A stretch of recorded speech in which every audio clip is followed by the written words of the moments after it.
Ողջունում եմ բոլորին, այսօր կներկայացնեմ հաջորդ շաբաթվա մայիսի 25-ից մինչև 31 ընկած ժամանակահատվածը, կհասկանանք թե ինչպիսի օրեր ունենք, ինչ էներգետիկայով եւ ինչի համար կարելի է օգտագործել այդ օրերը։ Եվ այսպես եկեք սկսենք։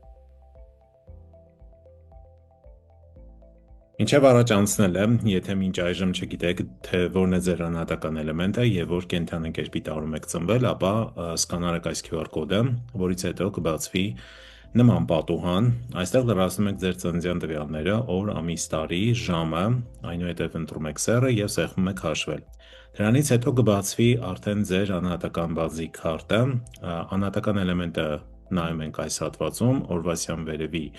էլեմենտը դա անհատական էլեմենտն է եւ տարվա սյան ներքևի մասում արդեն երևում է տարվա կենդանակերպը։ Այս երկու պարամետրերը կարևոր են, որպեսզի դուք կարողանաք առավելագույնս օգուտ ստանաք այս վերլուծությունից, քանի որ ես հիմնականում շեշտադրումը դնում եմ անհատական էլեմենտի եւ ծննդյան տարվա կենդանակերպի վրա։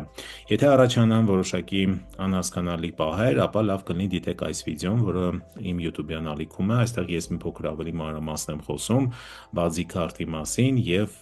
որ հատվածը իրենից ինչ է ներկայացնում։ Եթե ամեն դեպքում չստացվի անհասկանալի պահեր լինեն, գրեք մեկնաբանություններում ձեր հարցերը, ես կփորձեմ դրանց անպայման պատասխանել։ Եվ իհարկե, եթե մինչև մա չեք բաժանորդագրվել, ապա անպայման բաժանորդագրվեք, որովհետև ձեր բաժանորդագրությունները, ձեր լայքերը եւ այս վիդեոյով կիսվելը շատ կարեւոր է իմ YouTube-յան ալիքի զարգացման համար, որից ես ավելի շատ կողքեվորվեմ, կմոտիվացվեմ եւ կնկարեմ ավելի հետաքրքիր ու ամենակարևորը օգտակար նյութեր ձեզ համար։ Ամսի 25-ը մեզ մոտ կործանում բնութագրով օր ունի, մայիսի 25-ը, սա հողեղեն ուրեմն խոզի օրն է, եւ քանի որ կործանում բնութագրով օր ունենք, ապա ընդհանուր առմամբ արդեն գիտեք, օրը համարվում է ոչ բարենպաստ օր, կարևոր գործերի, կարևոր նախաձեռնություններ սկսելու համար։ Այնուամենայնիվ, օրը համարվում է դրական վագրի, նապաստակի, այծի, խոզի տարում ծնվածների համար, իսկ ֆինանսական առումով որը դրական է, նրանց համար ում անհատական էլեմենտը փայտ 9 է։ Հաջորդ օրը մեզ մոտ ամսի 26-ին արդեն վտանգ բնութագրով օր ունենք, համեմատած նախորդ օրվա բավականին լավ օր է, որը կարող ենք օգտագործել մի շարք նախաձեռնություններ իրականացնելու համար, հատկապես նոր պաշտոն ստանձնելու, շինարարական աշխատանքներ սկսելու համար նույնպես լավ օր է համարվում, վերանորոգում սկսելու, ճանապարհորդելու, ընդհանուր առմամբ համարվում է դրական։ Առավել դրական է նրանց համար, ովքեր ծնվել են առնետի, ցլի, վիշապի եւ կապիկի տարում։ Ֆինանսական առումով կօգտվեն ավելի շատ, ուրեմն կրակյան էլեմենտը ունեցող անձինք։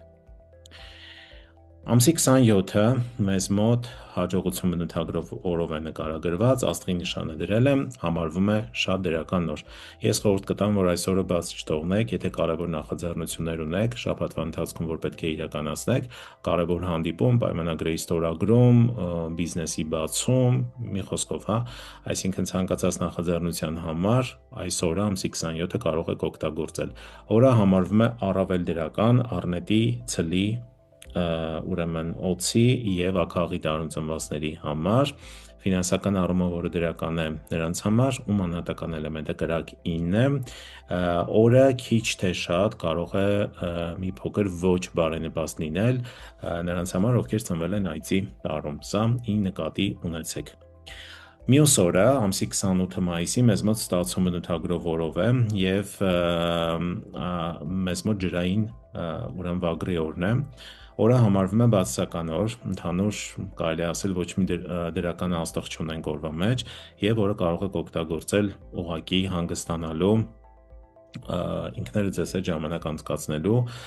կամ ուղղակի ընտանիքով ինչ որ ժամանակ անցկացնելու համար, հա, հանդիպումների, նոր նախաձեռնությունների համար ցանկալի չէ օրը օգտագործել, փորձեք այս օրը անցկացնել առավել պասիվ վիճակում։ Եվ ամսի 29-ը մեզ մոտ բացում բնութագրով օր ունենք, համեմատած բավականին դրական է, ջրային նապաստակի օրն է, օրը համարվում է առավել դրական նապաստակի, այծի, շան և խոզի տարուձնվածների համար ֆինանսական առումով հող 9 անհատական էլեմենտը ունեցող անձին կարող են օրվա ընթացքում իրականացնել ֆինանսական գործարքներ, կնքել պայմանագրեր, մի խոսքով ինչ-որ ֆինանսական գործարքներ, նաև բանկերի հետ կապված եւս կարող եք իրականացնել։ Ինչի համար կարող ենք օգտագործել օրը։ Կարող ենք օգտագործել նոր ուսում սկսելու համար, ուսումնական ինչ-որ process եւ կարող ենք ուղղակի հաճախենք հոգեվոր վայրեր։ Այս երկու նախաձեռնությունների համար օրը համարվում է դրական։ Ամսի 30-ը մեզ մոտ փակում բնութագրով օրով է, օրը համարվում է շատ պասիվ, էներգիայի գրեթե շարժ չունենք, ցի էներգիան բավականին այսպես ասած կանգուն է, հա, այսինքն շարժ չկա եւ օրը ուղղակի կարելի է օգտագործել հանգստանալու համար, եթե իհարկե կա նման հնարավորություն։ Այնուամենայնիվ, ում համար է դրական։ Առնետի, վիշապի, կապիկի եւ ակաղի տարուձնվածների համար օրը համարվում է առավել դրական օր։ Եվ ամսի 31-ը, սա ամսվա վերջին օրն է արդեն, բայց հիշում ենք, որ ամիսը ըստ չինական օրացույցի չի վերջանում ամսի 30-ին կամ 31-ին, մենք դեռ շարունակելու ենք գտնվել օծի ամսվա մեջ, հա։ Ինչ կարելի է անել հիմնադրում բնութագրով օրվա ընթացքում, մայիսի 31-ին։ Կարող ենք ստանձնել նոր պաշտոն, դրական է, ամուսնանալ, հանդիպել ընկերներին, հա, հանդիպումներ կազմակերպել, բժշկական օգնություն փնտրել եւ խնդրել, նույնպես դրական է, ում համար է առավել դրական։ Ուրեմն ցլի, օծի, ձիու, այծի, կապիկի եւ ակաղի տարուձնվածների համար օրը համարվում է առավել դրական օր, կարող եք մաքսիմալ օգտագործել, իսկ ֆինանսական առումով օրը դրական է նրանց համար, ում անհատական էլեմենտը մետաղ 9 է։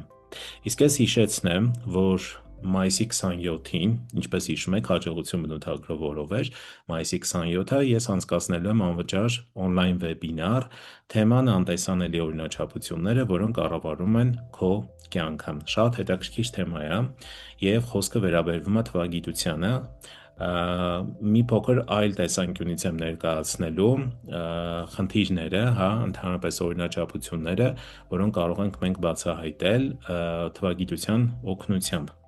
Անպայման գրանցվեք, գրանցման հղումը կլինի այս վիդեոյի նկարագրության մեջ, անպայման գրանցվեք, մասնակցեք վեբինարին, որտեղ վեբինարի ընթացքում լինելու է նաև հետաքրքիր նվեր բոլոր մասնակիցներին, այնպես որ բաց մի թողեք այս հնարավորությունը, նաև կարող եք տալ ձեր հարցերը, ձեզ ուզող հարցերը եւ ստանալ անմիջապես պատասխան։ Ընտրեք բարենպաստ օրեր, կատարեք ճիշտ պլանավորում, սա այն է, ինչ ես խորհուրդ եմ տալիս միշտ իմ հետևորդներին, որովհետեւ բարենպաստ օրերի ընտրությունը մեծ հնարավորություն է տալիս, մեծ խթան է հանդիսանում, որպեսզի ձեր սկսած ցանկացած նախաձեռնություն ընթանա ավելի փափուկ, ավելի հեշտ եւ դուք հասնեք ձեր ցանկալի արդյունքին ավելի արագ։ Այսքանը այսօրվա համար, չմոռանաք բաժանորդագրվել եւ սեղմել լայք կոճակը։ Մինչ հաջորդ անգամ։